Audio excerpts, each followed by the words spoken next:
喺不久嘅以前，公主都喺童話網絡休息室超緊，貝兒睇緊書，花木蘭練緊劍，白雪同灰姑娘分享緊點心，茉莉擺弄緊神燈，而 Elsa 自己坐埋一邊，優雅地品着茶，周身散發住淡淡嘅寒氣，彷彿自成一角，同其他公主熱鬧嘅氣氛形成咗對比。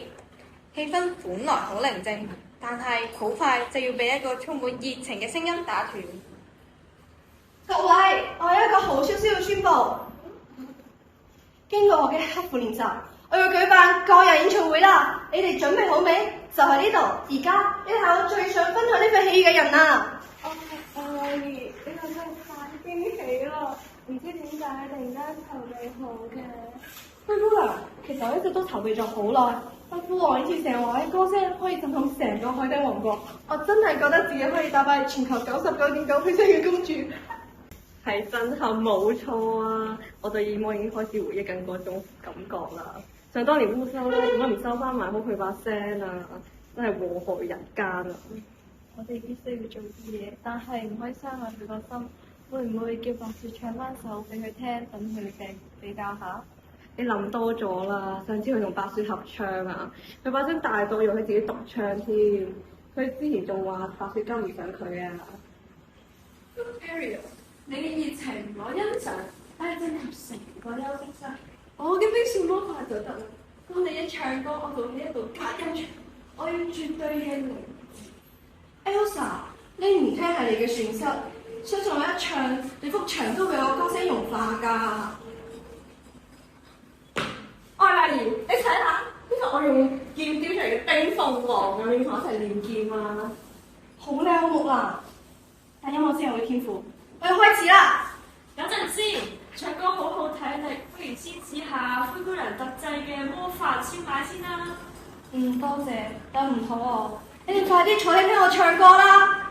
咪住，不如大家開翻個頭腦分享會啊！大家講下自己擅長嘅嘢。我先啦，我最唔擅長咧就係同我細佬哥賽跑。不過好在平時都有機智幫下我手啊嘛。你哋係咩意思啊？係咪唔想聽我唱歌啊？你哋係咪妒忌我唱歌好聽啊？唔係咁嘅意思啊！我哋淨係我哋唔係唔想聽你唱歌，可能或者係你嘅歌聲唔合人口味。而且係講緊有人覺得我唱歌難聽啦。你知就好啦，有時智商都有啲自知之明嘅。呢啲驕傲真係令到人哋覺得好可笑啊！我唔同啦，我啲魔法咧就真係幫到人、保護到人㗎。你好識謙虛咩？成日覺得自己幫佢一世，識有魔法就好叻咩？灰姑娘借嘢食夠好味啦，貝兒仲連下第一添，要成日掛喺後邊。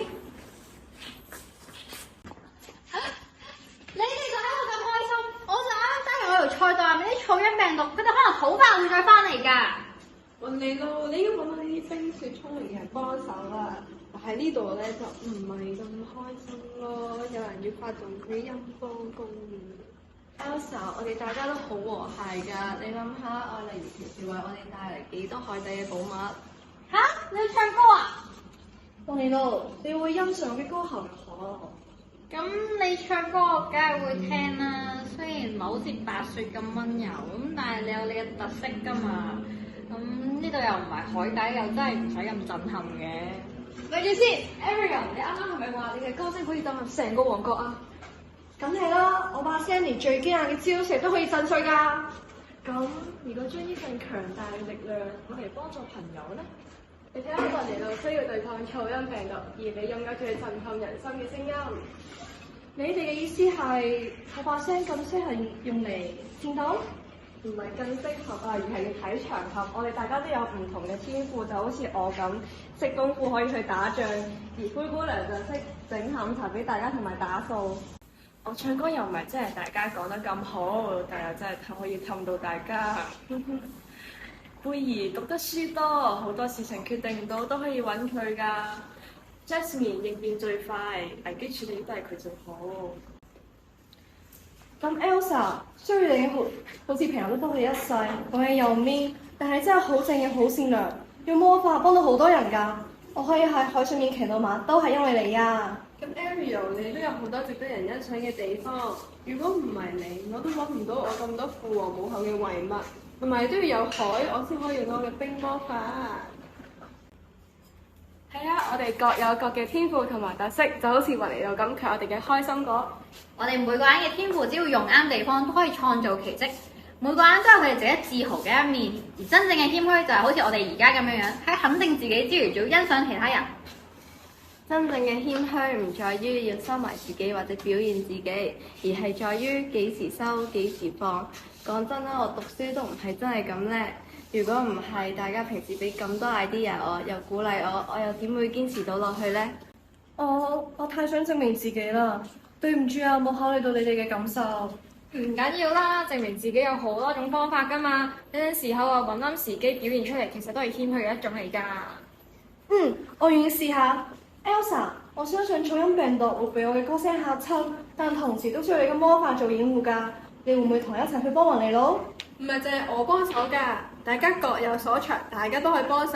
雲嚟路，我哋準備好啦！好，我哋出發！愛麗兒而家唔單止識得自信，亦都學識咗聆聽同埋謙虛，而 Elsa 亦都保持住佢嘅自信。呢份自信下邊係多咗一份對同伴嘅理解同關切。真正嘅謙虛建基於自信、同理同埋有一個善良嘅心。謙虛就係令到自己變得更強大嘅魔法。